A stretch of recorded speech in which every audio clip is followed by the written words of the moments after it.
अस्सलाम वालेकुम नाज़रीन, आप देख रहे हैं प्रोग्राम दो टोक। मैं हूं किरण नाज। ईरान से अफसोसनाक खबर आ रही है, जहां ईरानी सदर इब्राहिम रईसी के हेलीकॉप्टर को हादसा पेश आया है। ईरानी सरकारी न्यूज़ एजेंसी इरना के मुताबिक दसमेर के जंगल में उस वक्त ये हादसा पेश आया जब ईरानी सदर अपने आज़रबाईजानी हम मनसब के हमरा डैम के इफ्तिताह के बाद वापस लौट रहे थे।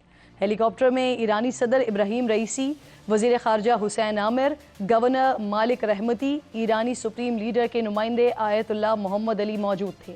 इरना के मुताबिक जिस जगह पर हेलीकॉप्टर को ये हादसा पेश आया है, वहाँ के मकामी अफराद ने एक ज़ोरदार धमाका सुना है। इस वक्त 40 के करीब रेस्क्यू टीम्स इलाके में मौजूद हैं। ड्रोन और सुराग रसा कुत्तों की मदद से हेलीकॉप्टर को तलाश किया जा रहा है। ईरानी मुसल्लह अफवाज के दस्तों ने इलाके को घेरे में ले रखा है, जो रेस्क्यू ऑपरेशन में भी मदद कर रही है। दुश्वार गुजार पहाड़ी रास्ते हैं, सख्त मौसम है, धुंध है, इसके बाइस रेस्क्यू टीम्स को शदीद परेशानी का सामना भी करना पड़ रहा है। सूरत हाल पर कैबिनेट का हंगामी इजलास भी बुला लिया गया है, जिसमें हादसे की इब्तदाई रिपोर्ट पेश की गई है। मुल्क भर में सदर की हिफाजत के लिए दुआएं मांगी जा रही हैं। 63 साला इब्राहिम रईसी 2021 में ईरान के सदर मुंतखब हुए और उन्होंने 62% वोट हासिल किए थे, लेकिन इस इलेक्शन को ईरानी तारीख में कम तरीन टर्न आउट वाला इलेक्शन करार दिया जाता है, जिसमें लाखों लोगों ने वो घरों से अपने नहीं निकले थे, हक़ राय दही का इस्तेमाल नहीं किया था। जो वोटर्स बाहर निकले, उनमें से भी कई वोटर्स ने अपने वोट को ज़ाया किया था। अमरीकी खबररसा इदारे एसोसिएट प्रेस के मुताबिक इब्राहिम रईसी ईरानी सुप्रीम लीडर के मुमकिना जानशीन हो सकते हैं। इब्राहिम रईसी सन 2014 में ईरान के प्रोसिक्यूटर जनरल मुकर्रर हुए थे। इससे पहले तेहरान के प्रोसिक्यूटर, फिर स्टेट इंस्पेक्टरेट ऑर्गेनाइजेशन के सरबराह और अदलिया के पहले नाइब सरबराह के तौर पर अपनी खिदमात अंजाम देते रहे हैं, जिसके बाद 2 साल बाद ईरानी सुप्रीम लीडर आयतुल्लाह खामनाई ने उन्हें ईरान की अहम मजहबी तंजीमों में से एक आस्ताने कुद्स रिजवी का निगहबान नामजद किया था। ये तंजीम मशहद में मुख्तलिफ फलाही इदारों और तंजीमों का इंतज़ाम संभालती है। इसके सिर्फ एक साल बाद 2017 में इब्राहिम रईसी पहली बार सदारती इलेक्शन के लिए मैदान में उतरे और सबको हैरान कर दिया था, लेकिन वो जीत नहीं सके थे। 2019 में ईरानी सुप्रीम लीडर आयतुल्लाह खामनाई ने उन्हें अदलिया के सरबराह के ताकतवर ओहदे पर नामजद किया और उसके अगले हफ्ते ही वो माहिरीन की असम्बली के डिप्टी चेयरमैन के तौर पर मुंतखब हो गए, जो कि 88 रुकनी उलमा का इदारा है, जो अगले सुप्रीम लीडर के इंतखाब के लिए ज़िम्मेदार है। इस हादसे के बाद, इस सानहे के बाद इस वक्त ईरान में तमाम लोग दुआ गो हैं कि इनकी ज़िंदगियों के हवाले से, जो लोग इनके साथ मौजूद थे उनके हवाले से बहुत ज़्यादा दुआ गो हैं और हम भी दुआ गो हैं इनकी खैरियत के लिए। प्रोग्राम में थोड़ा सा आगे बढ़ते हैं और इस वक्त सैयद हसामुद्दीन महाजरी मौजूद हैं, जो कि सीनियर सहाफ़ी हैं, ईरान से इनका ताल्लुक़ है। ज़रा इनसे डिटेल्स ले लेते हैं। पहले बहुत शुक्रिया आपका हसाम साहब। सर, क्या इत्तलात हैं आपके पास इस अफसोसनाक हादसे के हवाले से? रेस्क्यू टीम्स अभी तक कोई कामयाबी हासिल कर पाई हैं? तैयारा, ये हेलीकॉप्टर मिल पाया है? क्या कह रहे हैं ईरानी हुक्काम? ये अस्सलाम वालेकुम, आपकी खिदमत में सलाम अर्ज़ है और आपके तवज्जुह से तमाम नाजरीन को इस वक्त, जो कि इस वक्त समा टीवी को देख रहे हैं, उनकी खिदमत में भी सलाम अर्ज़ है। अर्ज़ ये है कि यहाँ पे अभी तकरीबन 3-4 घंटे से ये खबर आई है और जैसे कि आपने बेहतरीन अंदाज में अपने इंट्रो में पूरे डिटेल्स बता दिए। वो गए थे वहाँ पे डैम के इफ्तिताह के लिए, जो वापसी पे जो 3 हेलीकॉप्टर्स थे उनमें से एक जो कि सदर इब्राहिम रईसी और हमारे जो वजीर खारजा डॉक्टर अमीर अब्दुल्लाहियान और सूबे आज़रबाईजान के जो गवर्नर हैं और वहाँ के जो इमाम जुम्मा हैं, वो इस हेलीकॉप्टर में थे।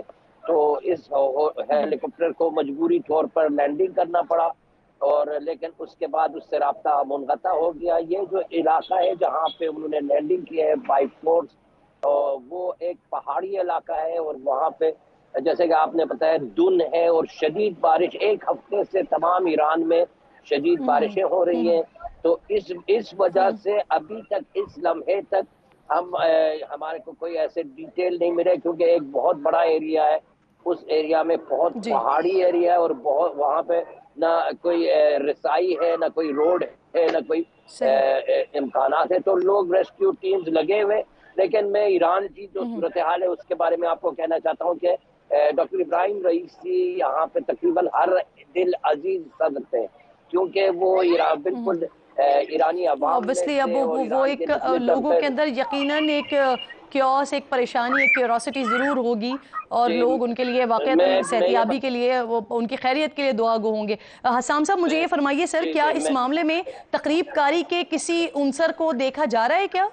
बिल्कुल नहीं, बिल्कुल अभी तक कोई खदशा नहीं है, ना कोई रिपोर्ट ऐसी है, ना कोई हमारे जो फौजी और जो हमारे सिक्योरिटी इदारे हैं, किसी ने भी ऐसे कोई इकदाम से मुताल्लिक कोई इत्तला नहीं दी है कि कोई दहशतगर्दी हो या कोई तकरीब का खराबकारी हो या कोई टेररिस्ट एक्ट हो। इसमें कोई अभी तक कोई खबर नहीं है, लेकिन जो खबरें आ रही हैं वो ये एक हादसा की खबर आ रही है फिलहाल, लेकिन अभी तक सही, कोई डिटेल्स ठीक। नहीं है। मैं हाँ जी, इस वक्त मैं हादसा कोई आपको टेक्निकल मैं फॉल्ट बताना चाहता हूँ फॉल्ट के हवाले से जो अभी अभी तक इत्तलात आ रही अभी है। सर ज़रा मुझे ये फरमाइएगा, जिस अभी इलाके से, जी सवाल भी ले, जी सवाल भी ले लीजिए सर, साथ साथ ऐड कर दीजिएगा अपनी बात को। जी जिस इलाके से जिस बताइए। इलाके में ये वाकया पेश आया है, आप जैसे कि बता रहे हैं कि पहाड़ी सिलसिला है और ऑब्वियसली वहाँ पर मौसम भी बेहतर नहीं है। मुझे ये आप बता सकेंगे कि जिस जगह पर डैम का इफ्तिताह किया है, जहाँ से ये तैयारा उड़ा है, हेलीकॉप्टर उड़ा है, वहाँ से इस मकाम का ये डिस्टेंस तकरीबन कितना है, कितना दूर है वहाँ से? कोई इत्तला नहीं है अभी तक, उसको ढूंढ रहे, लेकिन उसी इलाके के करीब है। शुमाली हमारे जो अलबुर्ज पहाड़ियां हैं उसी पहाड़ियों में है।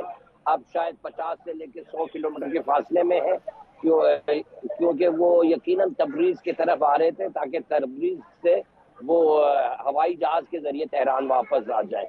जो हुआ है वही इसी इलाके में हुआ है, यानी वो तो तेहरान तक तो हेलीकॉप्टर में नहीं आ सकते थे, वो बिल्कुल इसी 50 किलोमीटर के इर्द गिर्द ही है ये जो फासला है वहां से। लेकिन इसके बारे में अभी तक कोई आप कह इत्तला रहे हैं नहीं, जहां कोई से क्योंकि उड़ान अभी भरी तक है, ना वहां से जहां पर ये गिरा है अब तक जो मुमकिन तौर पर पता चल सका है, वो 50 से 100 किलोमीटर के रेडियस के अंदर ही वो एरिया मौजूद है।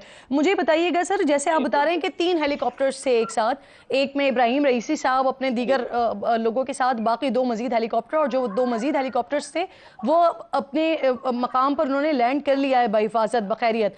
उन लोगों से बात हो सकी है? उन्होंने कुछ बताया है कि कहाँ पर कहीं देखें मिसप्लेस देखें जहां पर ये हुआ हो, या साथ ही उड़ान भरी थी तीनों ने?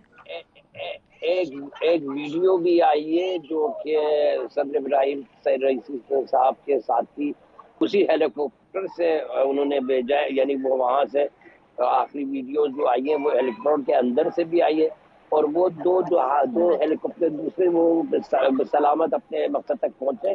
तो इसी वजह से ये बिल्कुल एक हादसा हो सकता है, क्योंकि अगर कोई तकलीफकारी होती, क्योंकि वो तो पता नहीं था कि इन तीनों में से कौन सा हेलीकॉप्टर सदर रईसी उनमें थे, लेकिन ये अभी तकरीबन अभी तक कंफर्म खबरें नहीं है, लेकिन ये हादसा ही, मेरे ख्याल में ये हादसा ही हो सकता है। जी हसाम साहब, जिस वीडियो का आप तस्करा कर रहे हैं जिसमें बाकी लोग मौजूद हैं, जी जी उसमें सदर साहब भी मौजूद हैं बखैरियत तो आफियत? जी जी बिल्कुल बिल्कुल। इससे पहले कि हादसा पेश आए, वो हेलीकॉप्टर में सदर रईसी साहब की वो सोशल मीडिया में ये वायरल हुई है, वो वीडियो, आखिरी वीडियो जो उनकी है वो सलामत अच्छा, वो है, हादसे और से पहले की वीडियो है, आप ये इमाम कह रहे जुम्मा हैं? साहब भी देख रहे हैं। जी जी जी जी, हादसे से पहले। लेकिन अभी जो आखिरी जो वीडियो यहाँ पे जो दिख रहे हैं वो इमदादी कारकुन पहुंच गए उस करीब, लेकिन शदीद धुंध और बारिश की वजह से अभी तक कोई इमदादी इक़दाम और कोई नतीजा अभी तक हासिल नहीं हुआ। लेकिन मैं आपको बताऊं कि ईरानी अवाम आपसे ज्यादा बेचैन है, सब इस इंतजार में है कि कोई खबर मिल जाए ताकि उनकी खैरियत से मुत्तले हो जाए। मैं आपको ये बताऊं कि अभी हम मशहद में हैं, और इस वक्त मशहद मुक़द्दस यहाँ पे हरम इमाम अली रज़ा अलैहिस्सलाम फर्जंद रसूल में, क्योंकि उनकी विलादत का शब विलादत है, तो यहाँ पे जश्न मनाने के मुख्तलिफ प्रोग्राम थे, यहाँ पे सारे प्रोग्राम कैंसिल हुए। और ये बताऊं कि मशहद जो है इब्राहिम रईसी साहब के आबाई शहर है, उनका ताल्लुक इसी शहर से जी था। जी और जैसे कि आपने अपने इंटरव्यू में बताया जी जी, बहुत शुक्रिया कि हसाम साहब, हरम आप इमाम रज़ा प्रोग्राम में साथ अलैहिस्सलाम मौजूद के थे। ऑब्वियसली इस वक्त ईरान के लोग, जैसे कि आप बता रहे हैं कि हरदिल अजीज सदर हैं ईरान के, और इस वक्त काफ़ी बेचैनी भी होगी लोगों के अंदर, वो जानना चाहते होंगे, अपने सदर के हवाले से खैरियत जानना चाहते होंगे। बहुत शुक्रिया, आप प्रोग्राम में हमारे साथ मौजूद थे। प्रोग्राम के सिलसिले को आगे बढ़ाते हैं, सियासी मामलात की तरफ बढ़ते हैं नाजरीन। और इस वक्त ज़बान ज़द-ए-आम जो बात हो रही है वो प्रेस कॉन्फ्रेंसेस हैं, और उस प्रेस कॉन्फ्रेंस में जो अहम तरीन लोग जिनको शो कॉज हो गए हैं, एक फैसल वाडा साहब, एक मुस्तफ़ा कमाल साहब। तो फैसल वाडा साहब को हमने ज़हमत दी है, प्रोग्राम में मेरे साथ ही मौजूद हैं। बहुत शुक्रिया, अस्सलाम वालेकुम। सबसे पहले तो फैसल वाडा साहब ये फरमा दीजिए सर कि जो आपने प्रेस कॉन्फ्रेंस की उसके बाद आपको आला अदालत की जानिब से, सुप्रीम कोर्ट की जानिब से शो कॉज कर दिया गया है, और 5 जून तक आपके पास मोहलत है कि आप उसका जवाब जमा करवाएं।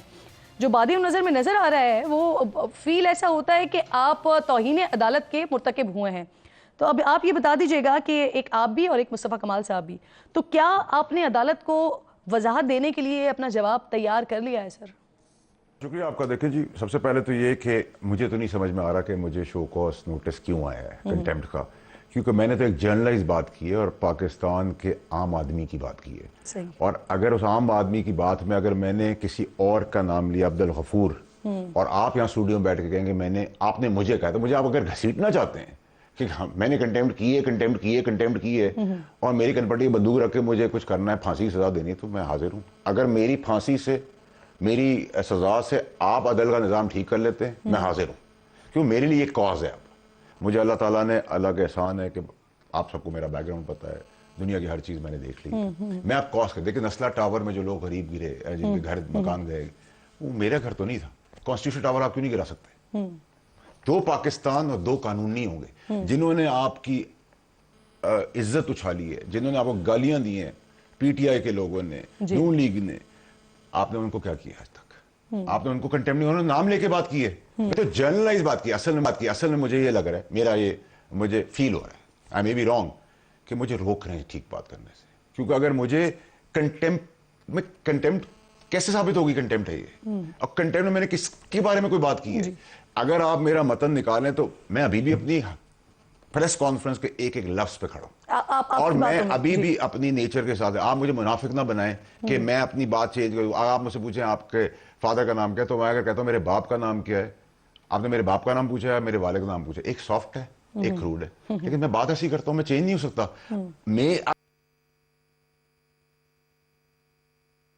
मैं यही 2 सवाल आपसे, किसको एड्रेस कर रहा हूं? आपने मेरी पगड़ी उछाली है तो मैं उछालूंगा। ये आप एड्रेस किसको कर रहे हैं? ये मौजूदा अदलिया के लिए नहीं है, इन जनरल किसी के लिए नहीं है। ये जो भी मेरी अगर मेरी पगड़ी उछालेगा, जो भी दुनिया का आदमी, वो किसी भी मनसब में बैठा हो, ये मेरा राइट है टू प्रोटेक्ट।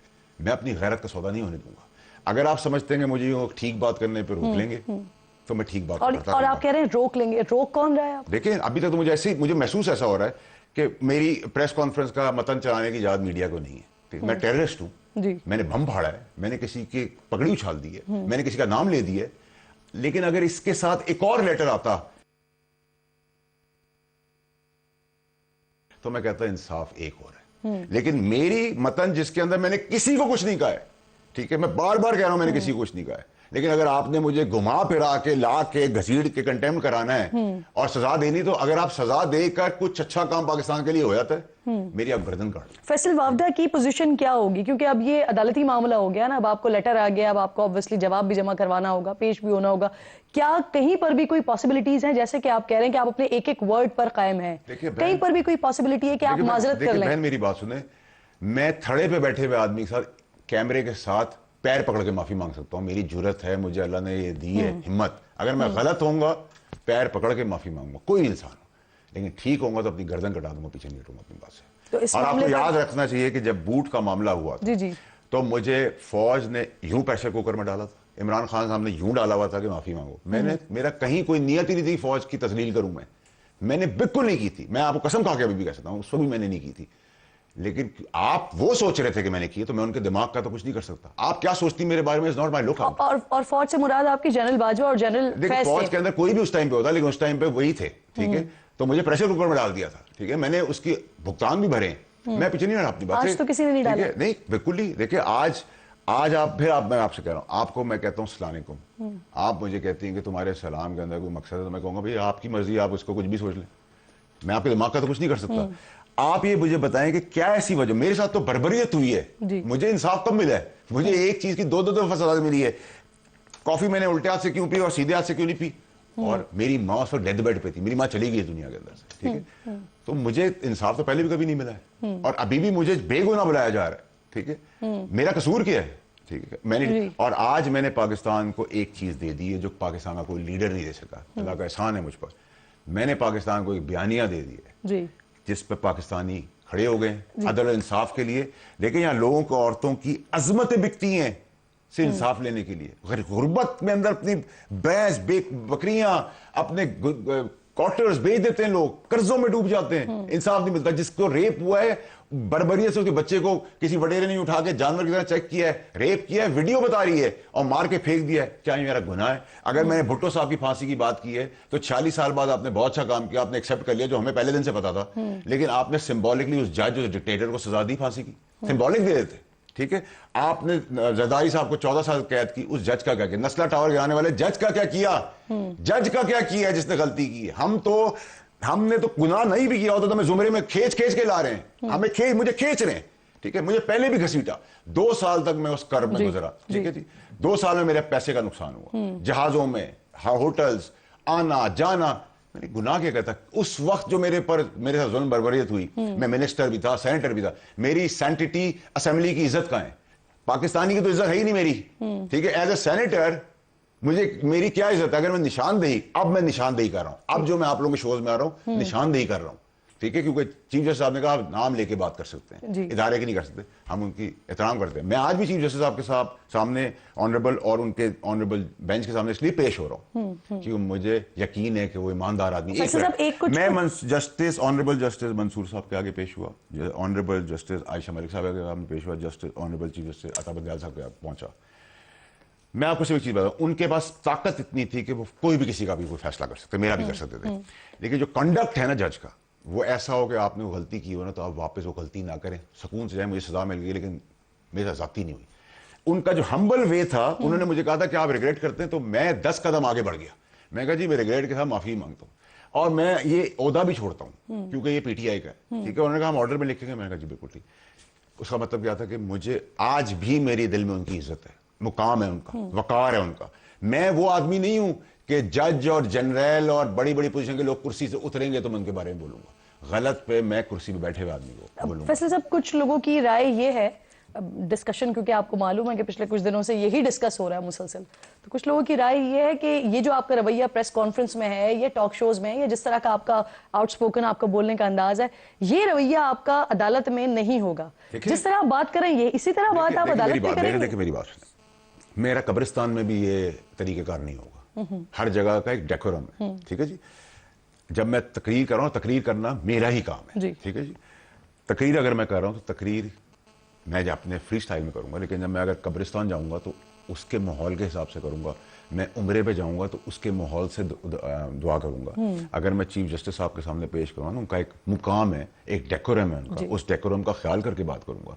बट अगर आप मुझे ये कहें कि मैं यही बातें नहीं करूंगा, या मुझसे अगर पूछा गया, अभी तो मुझे पता ही नहीं है कि मुझे बुलाया क्यों गया है, मुझे तो ये भी नहीं पता कि मेरे साथ होना क्या है। तो फिर क्वेश्चन ये है ना कि आपको मालूम ही नहीं है कि बुलाया क्यों जा रहा है, फिर आप जवाब क्यों देंगे और बगैर प्रूफ्स के? मतलब नहीं, मुझे तो नहीं पता। देखिए मुझे तो क्या है, मैंने कंटेम्प्ट के जुमरे में मैं आ रहा हूँ, तो मेरा तो ये सवाल होगा कि चीफ जस्टिस साहब जो मेरे लिए फैसला कर ले, फांसी पे चढ़ा दे मुझे, ठीक है।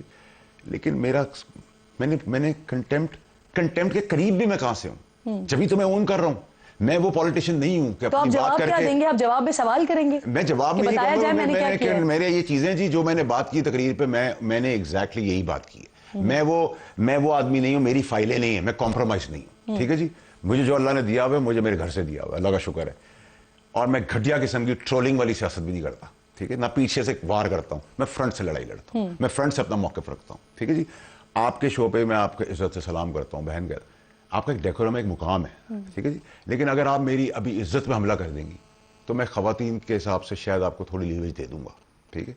लेकिन अगर आदमी मेरी यहाँ पगड़ी उछालेगा तो मैं उसकी पगड़ी का फुटबॉल बना दूंगा। आई एम वेरी क्लियर, ठीक है जी। इसी तरीके से मेरा एक कॉज है के लिए कर रहा हूँ, मैं पाकिस्तान के ब्रॉडर इशू के लिए कर रहा हूँ कि जी लोगों को इंसाफ मिले, फैसला नहीं चाहिए, इंसाफ चाहिए। ये तो आपका जवाब। देखिए रिफॉर्म्स, मेरा तो ये है, मेरा तो गरीब कुक मिल जाए, आप कंटेम्प्ट में, पूरा पाकिस्तान कंटेम्प्ट आप में। कह रहे हैं बगैर सबूत की बात नहीं करूंगा, सबूत क्या है जो आप पेश करना चाह रहे हैं? नहीं देखें, मेरी जो भी बात होगी ना, इज बैक्ड बाय एविडेंस, ठीक है जी। मैं हवा में कोई बात नहीं करता, ठीक है जी। अब मेरा कसूर, या ये मेरा कसूर है कि मैंने सवाल कर लिया है कि आपने अपॉइंटमेंट जो की जिसमें तजाद है बातों में, तो क्या सादिक और अमीन वाला मैं कह सकता हूँ इशू आ रहा है? क्यों, हम पे तो था। हम सिटीजन नहीं रह सकते, आप सिटीजन हो सकते, कानून नहीं है। ये सारी चीजें आपके जवाब में होंगी। वो तो मुझे नहीं पता। देखिए, उसमें आप जवाब, वही मैं पूछ रही हूं, जवाब क्या देंगे जब आप? देखिए, मेरा मसला ये है कि मुझसे तो मेरा यकीन है कि मुझे अगर जवाब के लिए दिया तो मैं जवाब बिल्कुल दूंगा। एक छोटा सा ब्रेक लीजिए, ब्रेक के बाद वापस आते हैं।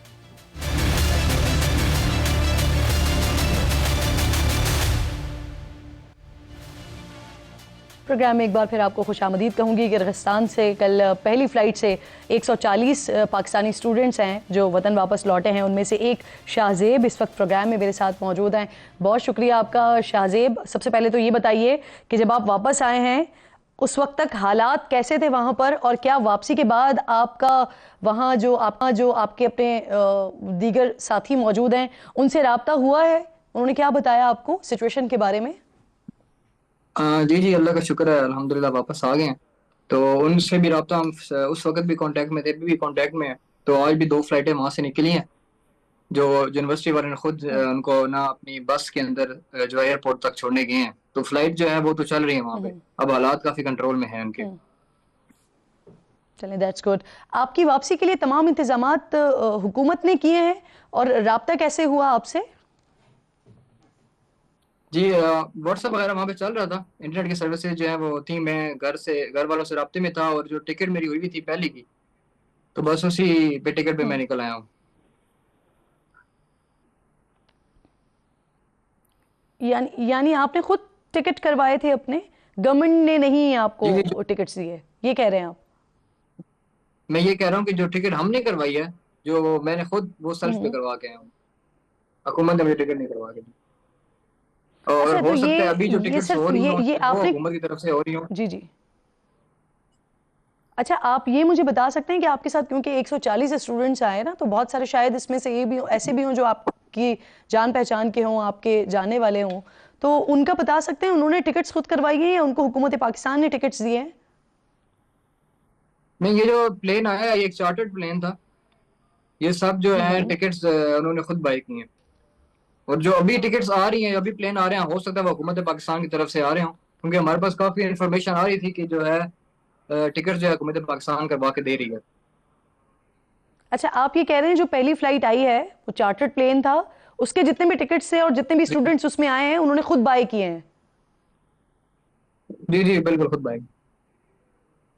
ठीक। अच्छा, ये बताइए मुझे कि जो इसहाक डार साहब हैं वो बता रहे हैं कि उनकी बात हुई वहाँ पर वज़ीर ख़ारजा से किर्गिस्तान के, और उन्होंने बताया कि जो ज़ख्मी होने वाले स्टूडेंट्स हैं, गैर मुल्की स्टूडेंट्स हैं, उनकी जो टोटल तादाद है वो 16 है, और उनमें से पाकिस्तानी जो हैं वो 4 से 5 है। और सोशल मीडिया पे जिस तरह से मामले को पोर्ट्रे किया जा रहा है वो बहुत ज़्यादा बढ़ा चढ़ा कर पेश किया जा रहा है। आप क्योंकि अपनी आंखों से सारी सिचुएशन को न सिर्फ देख कर आए बल्कि फेस करके आए, तो आप ज़्यादा बेहतर बता सकते हैं कि वाकई सोशल मीडिया पे बढ़ा चढ़ा कर ही पेश किया जा रहा है? नहीं, वहाँ पे जो मुख्तलिफ एरियाज हैं, ठीक है, कुछ एरियाज है जहाँ पे पाकिस्तानियों की तादाद ज्यादा है, वहाँ पे जो हमले ज्यादा हुए हैं वहाँ पे जख्मियों की तादाद ज्यादा है। कुछ एरिया था जहाँ पे पाकिस्तानी नहीं है, वहाँ पे जख्मियों की तादाद नहीं है, कम है। सही। अच्छा, मुझे बताइए कि तकरीबन कितनी तादाद है जख्मियों की? आइडिया आपको कितना है? कंफर्म तो नहीं बता सकता मैं, लेकिन आइडिया ये है कि 10-15 से ज्यादा ही होंगे, बल्कि उससे भी ज्यादा होंगे। अच्छा, आप कह रहे हैं कि 10-15 से ज्यादा होंगे आपके मुताबिक, जो अंदाजे के मुताबिक इससे भी वहाँ ज्यादा हो सकते हैं, मौजूद क्योंकि हम जो जिनसे तलबा राब्ते की, में थे, जी जी, जिनसे हमने कहिए। रब्ता किया था उस टाइम, मैं ये बोल रहा हूँ कि हम जिनके साथ राब्ते में थे वो हमें यही बता रहे थे कि जो है जख्मी है उनको वहाँ पे यूनिवर्सिटी के अंदर ही जो है ना मेडिकल किट प्रोवाइड की जा रही थी। सही। जो स्टूडेंट्स की वीडियोस आ रही हैं सामने, और उसमें से कुछ तलबा जो लौटे हैं, सभी तकरीबन सफारत खाने के अमले के जो रवैये हैं उससे परेशान दिखाई दिए हैं, और जो वीडियोस हमें दिख रही हैं उसमें भी सिफारत खाने से शिकायत करते हुए ही नजर आ रहे हैं। इस हवाले से आपका तजर्बा कैसा रहा है? जब तक मैं वहां पे था, मतलब गुज़िश्ता रात जैसे मैं आया हूँ उससे एक दिन रात का जो वहां पे इंसिडेंट हुआ है, तो फॉरेन मिनिस्ट्री ने जो हमें नंबर दिए थे वो नंबर बंद थे।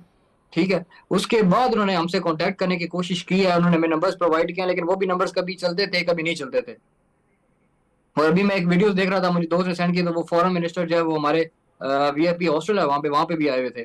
तो अभी जो है शायद फॉरेन मिनिस्ट्री वहाँ पे सरगर्म हो चुकी है, और वो खुद जो है स्टूडेंट को प्रोवाइड कर रहे हैं बसेस वगैरह, यूनिवर्सिटी से जो है वो एयरपोर्ट तक खुद लेके जा रहे हैं। किर्गिस्तान की फॉरेन लेकिन जब मिनिस्ट्री की तक मैं बात कर वहां रहे पे, हैं आप? जी जी बिल्कुल, जब तक मैं वहां पे था तब तक फॉरेन मिनिस्ट्री का कुछ अमल दमल नहीं था। नहीं, मैं पूछ रही हूँ कि आपकी अपनी एम्बेसी, पाकिस्तान एम्बेसी का रवैया कैसा रहा है आप लोगों के साथ? जैसे आप कह रहे हैं कि आपको जो कांटेक्ट डिटेल्स दी हुई थी, वहां पर जो कॉल्स का आप लोग कर रहे थे तो नंबर्स नहीं लग रहे थे, उसके बाद फिर जी बिल्कुल किसी तरह ऐसे से राब्ता हो गया, फिर उनका रवैया क्या रहा आप लोगों के साथ? पहले 2 नंबर उन्होंने सेंड किए हमें, वो 2 नंबर बंद थे।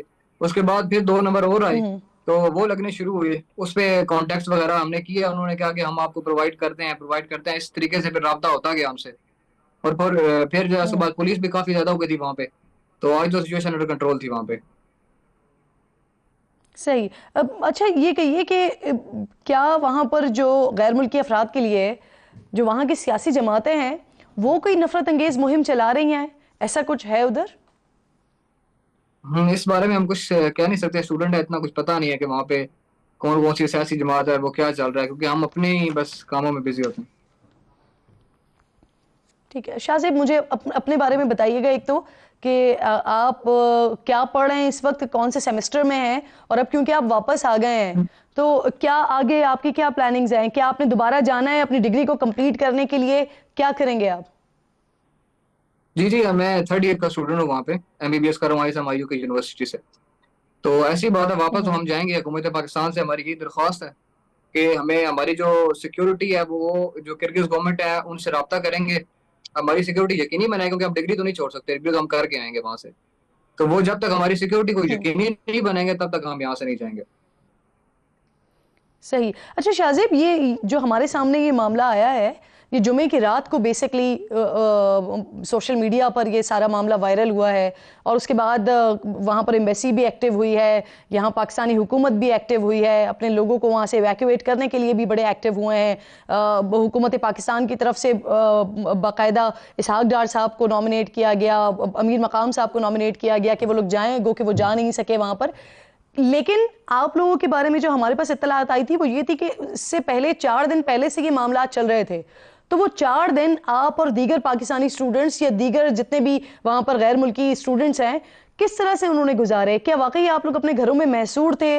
आपको बंद किया हुआ था? आप लोग खा पी किस तरह से रहे थे? क्या कर रहे थे आप लोग? नहीं, ये जो 4 दिन पहले की बात है वो ये हुआ था कि वहां पे कुछ अरबिक लोग थे मिस्र के, एग्जैक्ट नहीं बता सकते, उन्होंने लड़ाई झगड़े किए मतलब लोकल्स के साथ। तो वो मामला पहले 13 मई को आई थिंक ये हुआ था, 13 मई की रात को। जी। तो ये मामला इतना हाइप अप नहीं हुआ था कुछ, और जो फिर उसके बाद इन लोगों ने किर्गिज लोगों ने अपनी कम्युनिटीज बनाई, जो भी उन्होंने किया अपने, मतलब वो वीडियो इतनी शेयर हो गई सोशल मीडिया के ऊपर कि वो फिर गुज़िश्ता रात जो है, मतलब उससे पिछली रात, उस दिन उन्होंने अटैक किया मिलकर, जो और जहां जहां पे फॉरेन स्टूडेंट्स की तादाद ज्यादा थी उन्होंने वहां वहां पे अटैक किए।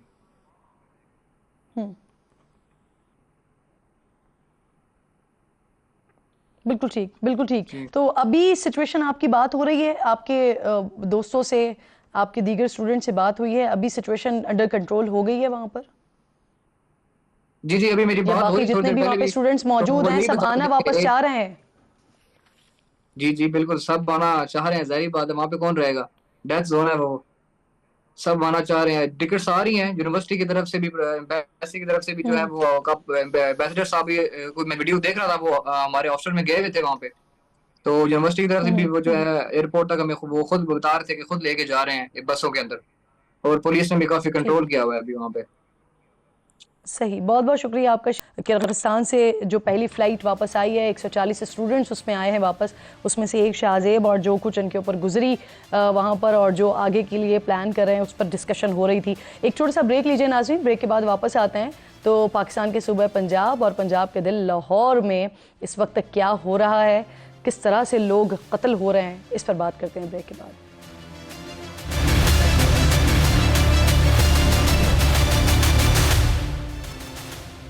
प्रोग्राम में एक बार फिर आपको खुशामदीद कहूँगी नाजरीन। सब तैयारी हो चुकी थी, सामान पैक था, फ़्लाइट के टिकट्स भी आ चुके थे, लेकिन हज बैतुल्लाह की सादत से पहले शहादत की मौत मिल गई। लाहौर में डकैती मज़ाहमत पर डाकुओं ने घर की दहलीज पर प्रोफेसर फ़ारूक को कत्ल किया, उनके बेटे को ज़ख्मी किया।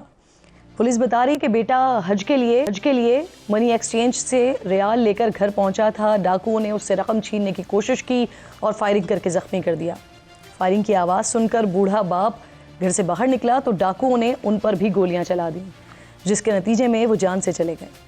वज़ीर आला पंजाब मरीम नवाज़ ने मामले का नोटिस लेते हुए पुलिस से रिपोर्ट तलब की है, लेकिन रवा साल के इब्तदाई 4 महीने के दौरान लाहौर में डकैती मज़ाहमत पर 9 अफराद अब तक कत्ल हो चुके हैं। और अगर ओवरऑल बात की जाए जराइम की तो 1 लाख से ज़ायद वाक़यात रिपोर्ट हुए हैं। इस सारी सूरत हाल पर बात करने के लिए प्रोग्राम में समा टीवी के रिपोर्टर हैं जो ज्वाइन कर चुके हैं। बहुत शुक्रिया फ़ात। इंतहाई अफसोसनाक वाक़या हुआ है, इस हवाले से बताइएगा। जो ज़ख्मी बेटा है उसकी हालत कैसी है और जो तहकीकात की हैं पुलिस ने, क्या पता चल सका है अभी तक? पुलिस की तहकीकात तो जारी हैं, देखें इसमें किरण, लेकिन अभी तक कोई मुकम्मल तौर पर जो है वो तहकीकात सामने नहीं आ सकी, कोई शवाहिद इसमें नहीं मिल सके पुलिस को, क्योंकि सीसीटीवी फुटेज इसमें सामने आई है एक, जिसमें 2 मोटरसाइकिल सवार जो हैं वो तेज़ी से गुजरते हुए नज़र आ रहे हैं। और इस चीज़ को जो है वो कंफर्म किया गया है कि ये दोनों वही डाकू हैं जिन्होंने फायरिंग करके फ़ारूक नामी स्कूल टीचर और उनके बेटे शुएब को ज़ख्मी किया। ये बेसिकली वाक़या पेश आया था गुज़िश्ता रात इकबाल टाउन के इलाके में, जहाँ पर शुएब नामी शख्स जो है वो मनी एक्सचेंज से रियाल एक्सचेंज करवा के अपने घर पहुंचा ही था कि घर की दहलीज पर 2 मोटरसाइकिल सवार डाकुओं ने उसे यरगमाल बनाया और उससे पैसे छीनने की कोशिश की। जब उसने मुज़ाहमत की आगे से तो एक डाकू ने फायरिंग कर दी, फायर मारा उसकी टांग पे। शुएब के चीखने की आवाज़ सुन के और गोली की आवाज़ सुन के उसके वालिद स्कूल टीचर फ़ारूक घर से बाहर निकले और अपने बेटे को जो है वो छुड़ाने की कोशिश की, तो दोनों डाकुओं ने जो है वो फायरिंग कर दी और एक फायर जो है वो फ़ारूक साहब के सीने पे लगा, जिसकी वजह से उनकी मौत हो गई। पुलिस और अहले खाना के मुताबिक ये बताया गया है कि स्कूल टीचर फ़ारूक ने आज हज की अदायगी के लिए लाहौर से रवाना होना था और हज की अदायगी के लिए उन्होंने जाना था। अपने बड़े भाई और फैमिली के कुछ और लोग भी उसमें शामिल थे और पुलिस मौका पर पहुंची। पुलिस ने शवाहिद इकट्ठे किए। ज़ख्मी मकतूल का जो बेटा है शुएब, उनको अस्पताल मुंतकिल किया गया, जिनकी हालत अब ख़तरे से बाहर बताई जा रही है और उनका जो है वो इलाज मुआवजा जारी है जिन्ना अस्पताल में।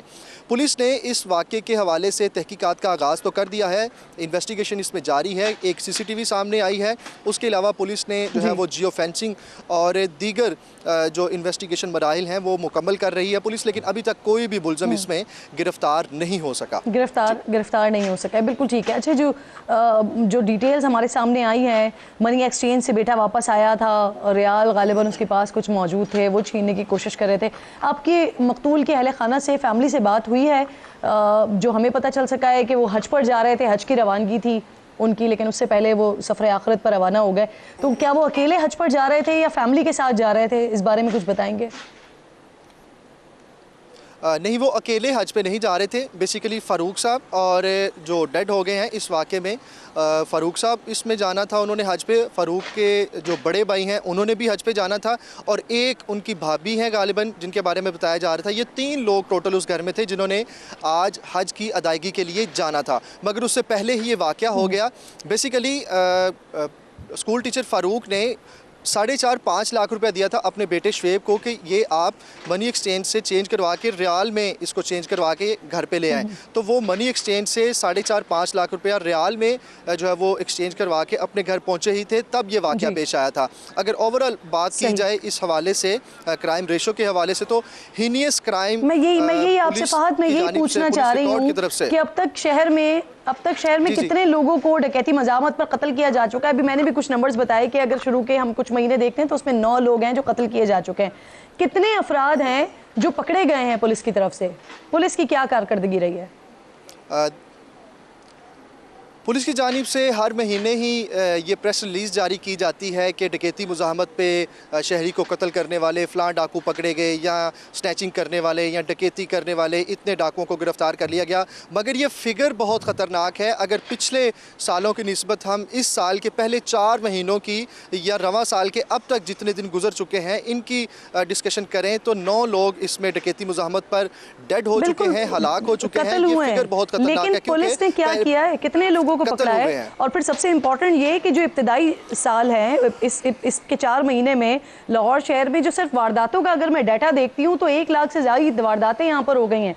अब लाहौर जो है वो सेफ सिटी भी है, जगह जगह कैमरास भी लगे हुए हैं, जगह जगह पुलिस भी गश्त कर रही होती है, जो डॉल्फिन फोर्स है उसके एहलकार भी घूम रहे होते हैं, लेकिन उसके बावजूद भी जराइम का जो रेट है, जो रेशो है वो बढ़ता ही जा रहा है। पुलिस क्या कर रही है फिर और नाकाम क्यों है फिर? देखिए जी, इसमें कहीं ना कहीं पुलिस की नाअहली ज़रूर शामिल है, क्योंकि पेट्रोलिंग के लिए बनाई जाने वाली फ़ोर्स डॉल्फिन फ़ोर्स पिछले कुछ मंथ्स में हम लोगों ने देखा कि पेट्रोल की किल्लत की वजह से डॉल्फिन फ़ोर्स को पेट्रोल नहीं मिल रहा था, जिसकी वजह से वो पेट्रोलिंग नहीं बेहतर तरीके से कर रहे थे, क्योंकि स्ट्रीट क्राइम को रोकने के लिए ख़ास तौर पर डॉल्फिन फ़ोर्स बनाई गई थी। तो डॉल्फिन फ़ोर्स को अगर साइड पे कर दिया जाए, पुलिस रिस्पॉन्स यूनिट है, उसके अलावा जगह जगह नाकाबंदी की जाती है, लेकिन ख़ास तौर पर ऐसी वारदातों को रोकने के लिए, स्ट्रीट क्राइम की वारदातों को रोकने के लिए डॉल्फिन फोर्स बनाई गई थी, जिनको पेट्रोल ही नहीं मिल सका और इसलिए वो बेहतर तरीके से पेट्रोलिंग नहीं कर सके। अगर रवां साल की बात की जाए, अभी तक हीनियस क्राइम की वारदातें हैं वो 1,04,000 से ज़ायद वारदातें सिर्फ इस साल के रवां माह के दौरान ही रिपोर्ट हो चुकी हैं। उसके अलावा 132 अफराद ऐसे जिनको कत्ल किया जा चुका है। जी, अब ये बताइए कि एक खबर मेरी नज़र से गुजरी है, जैसे कि आप ये अफसोसनाक बात है कि एक फोर्स बनाई इसीलिए गई है कि वो पेट्रोलिंग करेगी, वो गश्त करेगी, लेकिन उनको पेट्रोल ही नहीं दिया जा रहा, तो वो अपना काम करेंगे कैसे?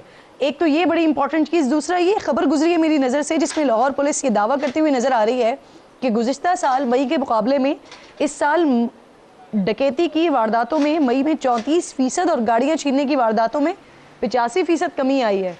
तो जो ग्राउंड रियलिटी है उससे ये खबर कितनी मुताबिकत रखती है? इस खबर में कोई रियलिटी भी है जो दावा कर रही है पुलिस?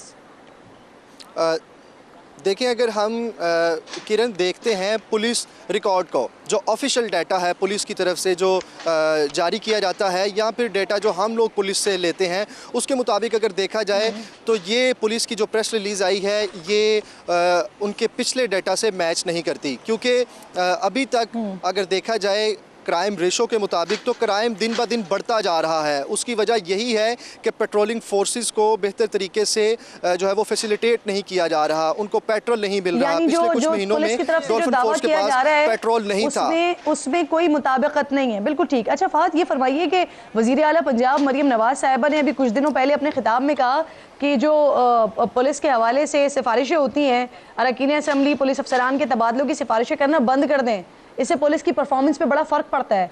तो मरियम साहिबा की हुकूमत संभालने के बाद परफॉर्मेंस में कोई फ़र्क आया है? पुलिस की कारकर्दगी क्या बेहतर हुई है?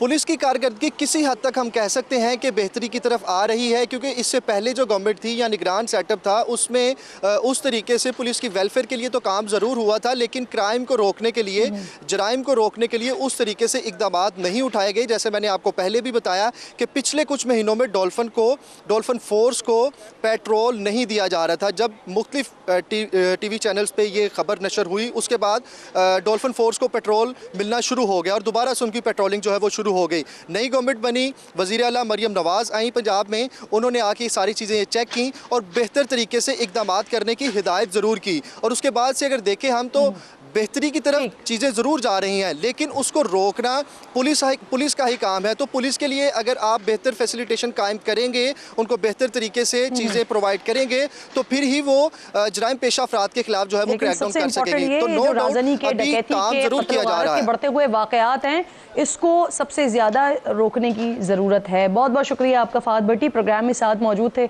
वक्त में इंशाअल्लाह नाज़रीन से मुलाकात होगी जुमे को। अपना और अपने मुल्क का ख़ास ख्याल रखिए और फ़लस्तीन को अपनी दुआओं में याद रखिए। अल्लाह निगहबान।